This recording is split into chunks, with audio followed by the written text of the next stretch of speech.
రీసెంట్గా ఒక సర్వే చేస్తే అసలు మామూలుగా పార్లమెంట్లో ఈసారి కొత్తగా ఎన్నికైన ఈ పార్లమెంట్లో ఈ మెంబర్స్కి ఆర్థిక పుష్టి ఎలాగుంది అని వాళ్ళు సర్వే చేస్తే 92% మంది కోటీశ్వరులేనండి.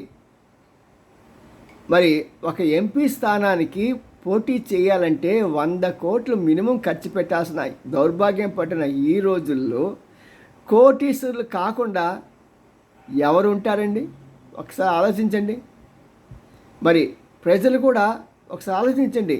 అలాగ డబ్బున్నవాడినే పంపిస్తూ వెళ్ళామనుకోండి పార్లమెంట్కి, మధ్యతరగతి వాళ్ళు కానీ పేదవాళ్ళ గురించి కానీ ఆలోచించే వారు ఉండరండి. వాళ్ళు ఎంతసేపు కూడా ఆ ధనవంతులకి మేలు చేసే విధంగా మన మోడీ గారు చూసారా, ఆదానికి తర్వాత మళ్ళీ పెద్ద పెద్ద గ్రూప్స్కి చేసినట్టుగానే చేస్తారు.